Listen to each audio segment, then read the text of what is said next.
Holocaust Remembrance Ceremony at Auschwitz Death Camp. Hello, welcome to our channel. In this video, you will discover important information. Don't miss the opportunity to stay on top of the latest trends and news. Subscribe now and be the first to watch. Holocaust survivors are taking part in the ceremony 78 years after Soviet forces entered the concentration and extermination camp. An estimated 1.1 million people were murdered at the Auschwitz-Birkenau complex. The Auschwitz-Birkenau Museum in Auschwitz, Poland is holding a ceremony on Friday to mark the liberation of the Nazi death camp and remember victims of the Holocaust. Holocaust survivors are taking part in the ceremony exactly 78 years after Soviet forces entered the concentration and extermination camp in 1945. Survivor recounts trauma of losing family.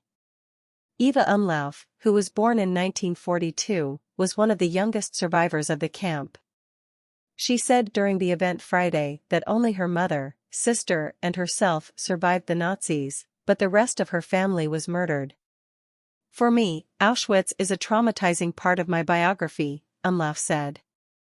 She said she survived the camp due to a stroke of luck but added that she grapples with survivor's guilt.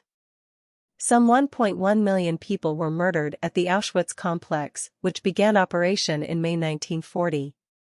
Jews, Poles, Romani, and Soviet prisoners of war were among the victims of the death camp. The ceremony, which is being streamed online, is being held under the honorary patronage of Polish President Andrzej Duda. The event's main theme focuses on the planning, creation and expansion of the system of dehumanization and genocide at the death camp. Piotr Sawinski, the director of the Auschwitz-Birkenau State Museum, said Auschwitz did not just fall out of the sky.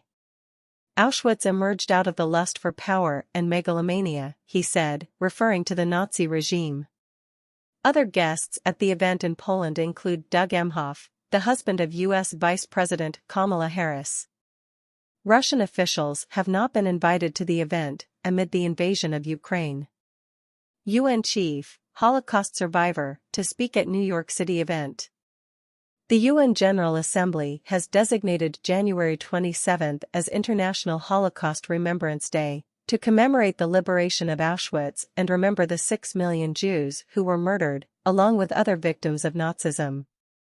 Later on Friday, UN Secretary-General Antonio Guterres will speak during a Holocaust memorial ceremony in New York City. The event will take place at the United Nations General Assembly Hall under the theme Home and Belonging. Holocaust historian Deborah Dwork will give the keynote speech at the event, while Holocaust survivor Jacques Grshaver will also give remarks. Comment below about ceremony 78 years after Soviet forces entered the concentration camp.